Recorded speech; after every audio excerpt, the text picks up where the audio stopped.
All right. We are live. Moneyline MMA discussing another UFC Vegas card, November 8th, headlined by Randy Brown and Gabriel Bonfim. Before we get too far into our picks tonight, let's discuss our picks from last Saturday. And mainly just happy to see Steve Garcia get the job done. What a great job by Garcia coming in and owning Onama easy in the first round. TKO. Boom, bada bing. Steve Garcia continues his winning streak. We had a combined 9 confidence points on that pick. So hopefully you were riding with us. And for the most part, otherwise, Jose and I both went 3-2. And the only really other thing to discuss from last weekend's card would be the peculiar situation. I don't know if you heard, Jose, about Bulgarian being cut from the UFC today, and they're saying a suspicion about potentially a fixed fight scenario because of the fact that he looked so pathetically bad in the line. He was like a minus 250 favorite, and then the line closed at like minus 170 or something. Like a whole bunch of people put last minute money on Yadier, and ended up being that Bulgarian got submitted and didn't land a single strike. He didn't do a single thing on the stat sheet for that fight.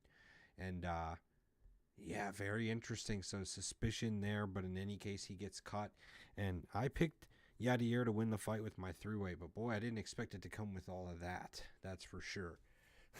But other than that, also got to mention Charlie Chuck Buffalo getting the job done.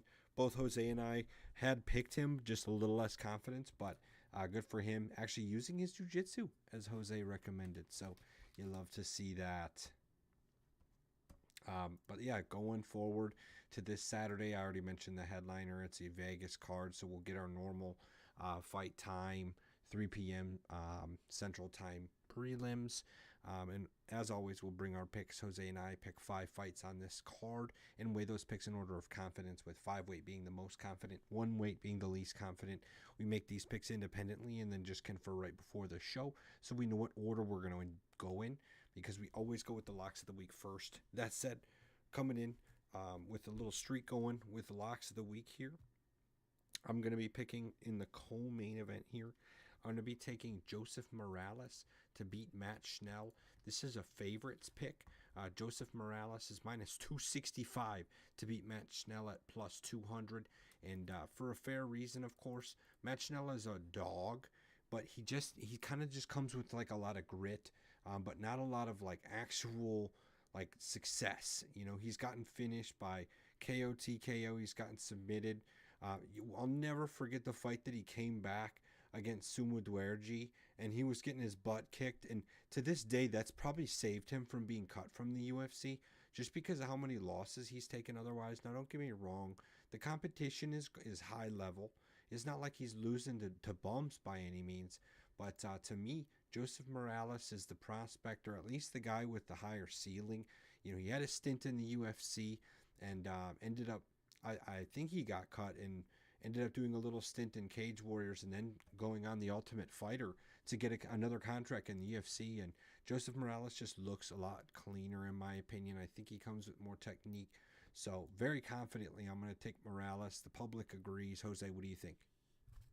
Yeah, Nick. So for this one, I somewhat agree, but I am leaning the other way. So my weakest weight, my one weight, I'm going with Match now. The reason is like as you mentioned, he is a dog. He's been in it long enough, and though Joseph Maras has had a stint in the UFC, and he even had like a split decision loss, and then he got cut, which was unfortunate. That being said, he's come back and just been dominant and looking good. But that being said, like I'm going with a little more on the experience. I like to lean a little more towards the experience in this, and that's why I'm leaning with Matt Schnell on this. And not only that, Matt Schnell does land more significant strikes per minute, but he also does absorb quite a bit. But I think if he can land more, they both these fighters actually pretty much absorb what they throw back. So Joseph Morales doesn't throw as high volume as Matt Schnell. So I'm leaning towards that in Matt Schnell's favor. And when it comes to the grappling as well, both guys aren't much of grapplers. I think Joseph Morales may be the ones that initiate takedown more. I'm not too worried about Matt Schnell being taken down. I mean, if he gets taken down, like I don't think he's gonna get dominated by Joseph Morales too much on the ground. So that being said, I think this one is going to be a fight that's going to be mostly on the feet, and it's just going to go match null by decision. That's the best way I look at it. I do think he's going to get beaten up, and it's going to be ugly. But I think at the end, he's going to be able to pull a victory out of his ass, to be honest. But again, I have low confidence in this, so that's why he's my one weight. Fair enough, man. And I get that. Matt Schnell has definitely been there and done that with some dogs. Steve Erceg, former title challengers, Brandon Royval, and Pantoja, former champs. I mean, he's been there, done that for sure. So experience is going to go a long way in his eyes. But in my eyes, Morales takes the win here with my 5-weight. With that, Jose, give us your 5-weight. So for my 5-weight, this is actually the lightweight bout between Ismael Bonfim and Chris Padilla. Right now, Ismael Bonfim, he is the betting favorite at minus 215, while Padilla is the betting underdog at plus 164.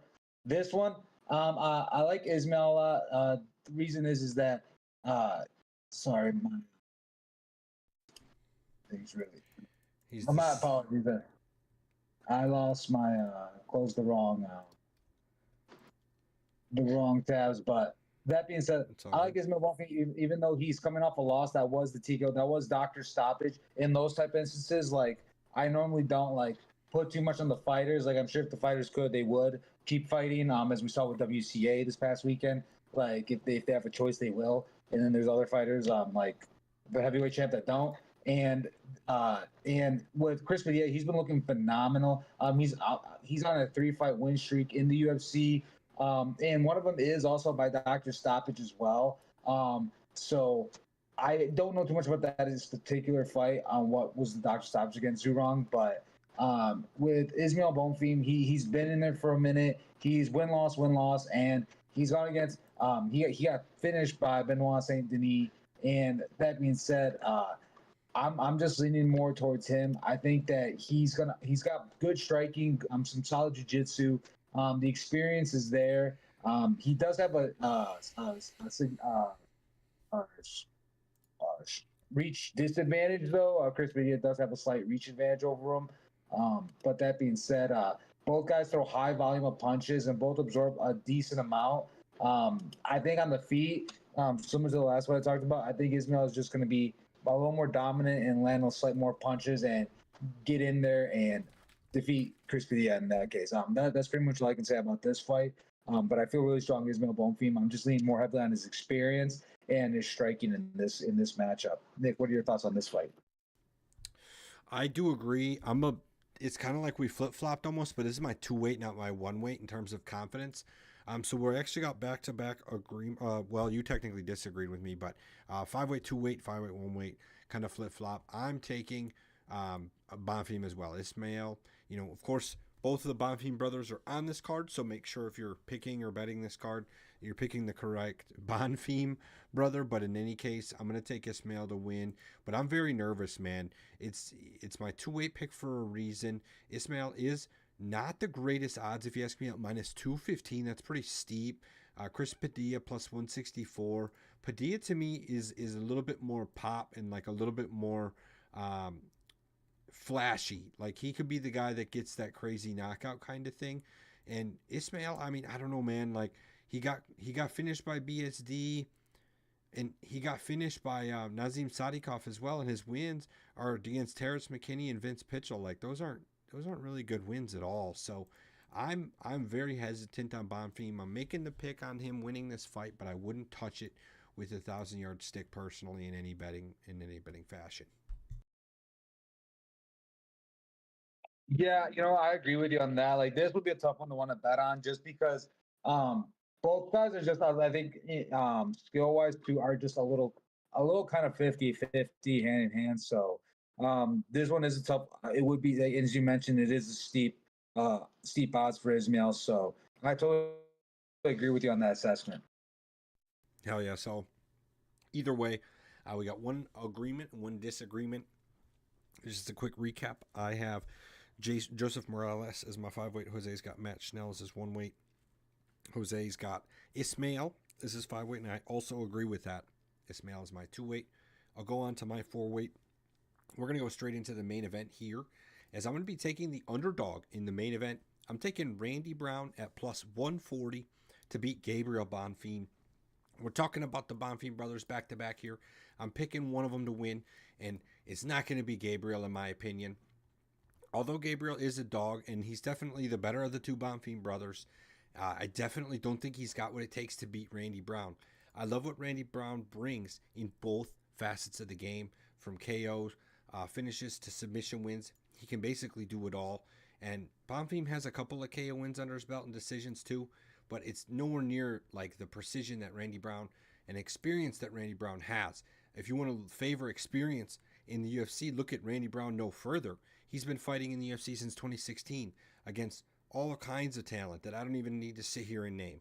Basically, just understand that Randy Brown has insanely more experience than Gabriel Bonfim in this fight, and it's not like age-wise that Randy Brown is like a old head necessarily. Like, he's 35, so he's not young, but he's still nowhere near like old to where he's declining, in my opinion. So for those reasons, I'm happy to take the dog, Randy Brown. I think he brings it in all facets of the game.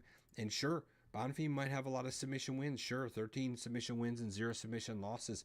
But I still don't think Randy Brown is scared, to be honest. I think Randy Brown throws up enough of a threat on the ground to where Bonfim can't just be comfortable like trying to wrestle and get in better positions. So I don't know, call me crazy, but I think Randy Brown's going to be too active on the ground. You could almost see a situation where it was like with Volkov and Almeida, maybe, where Randy Brown's just dealing so much damage that he gets the nod from the judges just based off damage because the other guy just wasn't doing enough. So that's in my opinion how this is going to play out.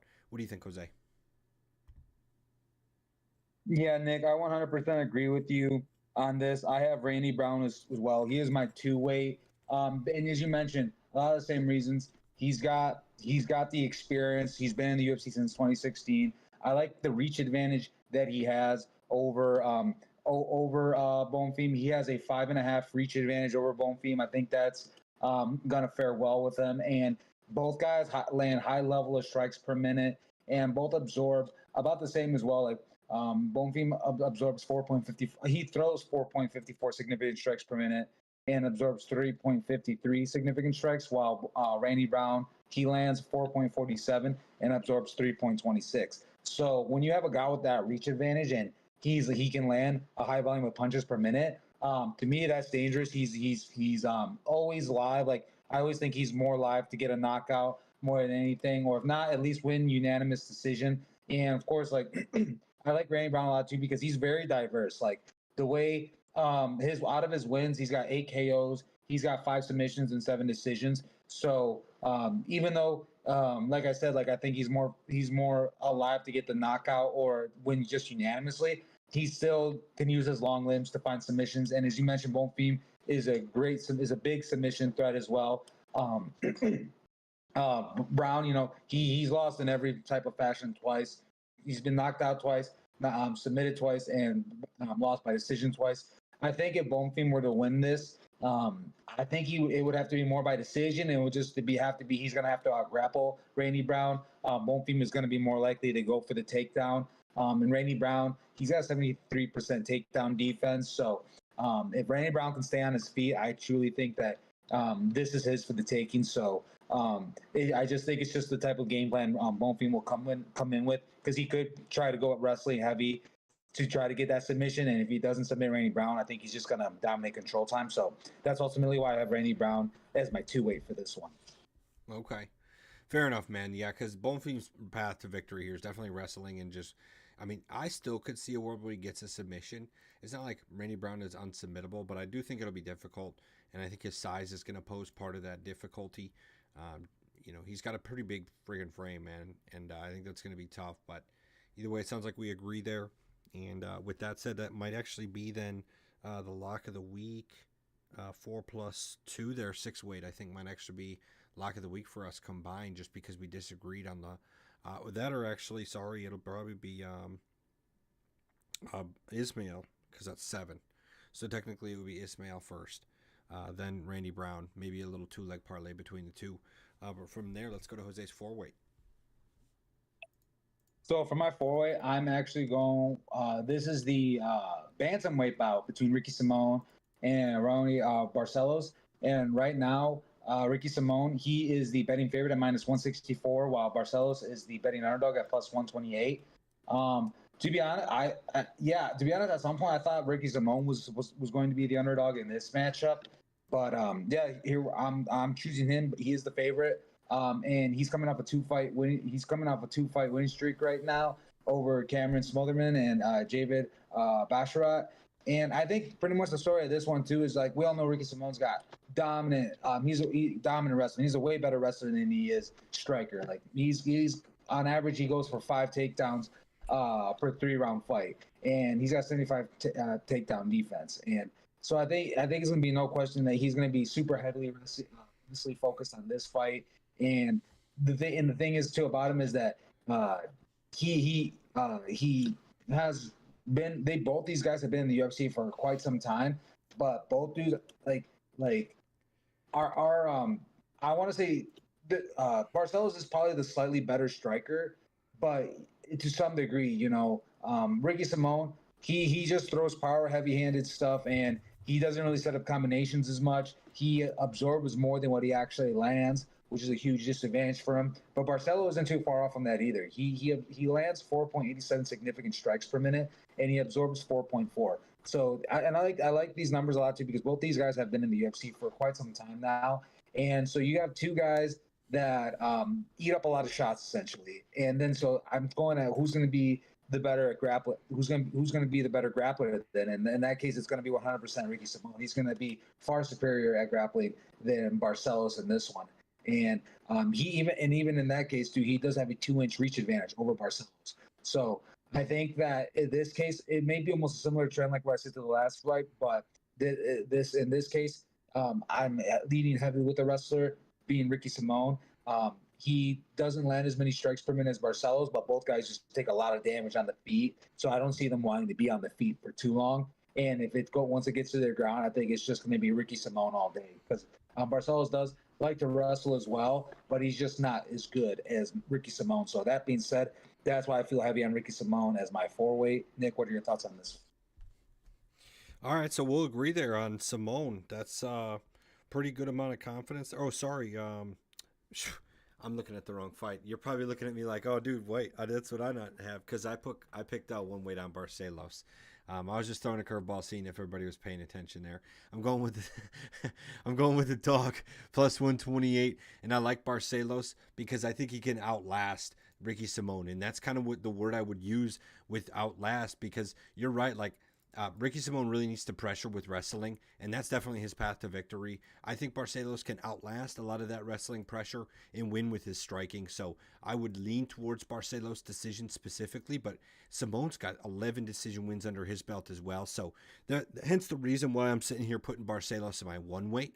I'm definitely not the most confident, but I like the value as a dog, and I think as Jose even admitted, Barcelos a slightly better striker. If he can keep this on the feet, I think he's in the advantage position. And even if it gets to the ground, I mean, Barcelos isn't like a complete turtle on his back. I mean, he's got 85% takedown defense so far in the UFC as well. So I don't think it's just so easy, and I think he's going to be ready for Ricky Simone's attacks coming forward. So we'll disagree. I'll have 1 weight Barcelos. That being said, I got Ricky Simone 4-weight. You got Barcelos 1-weight. We both have similar thought process. We're just taking different paths ultimately at the end. Right. But Yeah. that being said, I want to move on to your our 3-weight. 3-weight, and that'll be the last pick of today's show. 3-weight, I'm going to be taking in this feature fight of the card this Saturday. I'm going to be taking Uros Medic inside the distance, specifically against Muslim Salikov. Uros Medic is one of those fighters that never goes to decision, and when I say never goes to decision, I mean that. In his 14 professional MMA fights, whether win or loss, it has never been by decision. Uros Medic comes in there and gets the job done one way or the other. Muslim Salikov is a guy who's lost to some high-level fighters, and then initially I'm thinking, like, I like where Salikov is here. But I think what's ultimately going to happen is Salikov has shown weakness to getting hit, and getting hit in that one spot that kind of turns him off. Randy Brown hit him and finished him in the first round. the Leech is what is Li Jing Liang, the Leech. Ground straight, right ground strikes, finished him in round 2. All within the last couple of years. So I think basically what I'm getting at here is Medic is just going to throw a bunch of power Salakov's way and it's going to land. So that's why I'm specifically saying Medic by KO or inside the distance. Otherwise, Salakov's probably the lean here for decision. But specifically, I'm taking Medic here inside the distance. What do you think, Jose? Yeah, Nick, this is another one we have Crossfire. Obviously, this is also my three-way, and obviously I'm going because I said Crossfire. I'm going with Muslim Salikov. And the reason I'm going with Muslim Salikov is that this guy is actually every time he fights, every time I've picked against him, he always amazes me. Actually, he surprises me, and I just don't expect him to do as well as he does, especially because he's already 41 years old. And that being said, like I stopped doubting him, especially after he got that spinning wheel kick. Since he did that, I just stopped doubting, and then he came back and followed it up with another first round KO. And it's like this guy for being an old man like is still killing it, to be honest. And in terms of Euros Medic too, he's been in the UFC for quite some time, and he's had some decent wins, but he lost to Jalen Turner, which nothing against that, but that was a while ago, a long time. Doesn't mean anything, to be honest. And that being said, this fight is going to be on the feet. It's going to be striking, heavily striking. I definitely know it. And I like Muslim Salikov because he's a way better striker than I thought. So maybe I am glazing a little too much on him, but he is my three-way. I'm just taking his experience that he has overall, 22-5. Again, he's the older guy. Good experience. He has a 1-inch reach disadvantage. And both guys, they land heavy strikes and absorb a good amount. So I think this is actually a good fight to also, no matter who you go with, that it's probably going to ultimately end within the distance. Midik has won 0 times by decision, and Salikov, out of his 22 wins, only 5 come by decision. So both these guys are heavy finishers with the KO and TKO apartment. So I guess no matter who you go with, it's a safe bet to say one of these guys is going to be put to sleep because, again, they're heavy strikers. And in that case, I'm just going to go with the slightly more experienced striker in this one, which is Muslim Salikov. Okay. So, yeah, another disagreement. But, look, man, honestly, just from hearing both of our handicaps, it almost sounds like just take under 1.5. I'm almost positive the line will be 1.5 when it comes out, and just based on these guys' history. And I would take under 1.5 quick.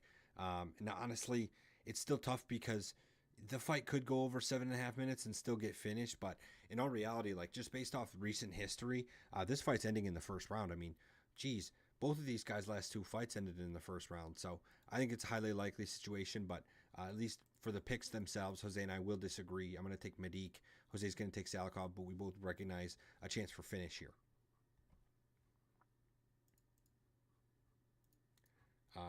Cool. Well, that said, that's all of our 5 picks for this Saturday. Thanks, everybody, for listening, tuning in, as always. We're going to continue trying to get to our normal Monday schedule going forward. I shall note that this is the 5th last UFC card of 2025. That is correct, the 5th last. If you count to 5, the 5th one will be the last one. We have this card. We have a pay-per-view a week from Saturday, and then we have a fight in Qatar, and then we have one more fight in Vegas. Should I say 2 back-to-back fights in Vegas? One's a pay-per-view, and one to finish the season is Royval vs. Kopp, the fight night in the Apex. So from now till then, we're only going to get, I believe, one Saturday off, which is the 29th. Of course, that'll be the Saturday after Thanksgiving, I believe. And that said, we'll get the Saturday after Thanksgiving off, and then we'll get basically 2 Saturdays back-to-back going into 2026, the 20th and the 27th, with no fights. So that said, make sure to tune in for the last 5 cards of 2025, and we'll see you next week.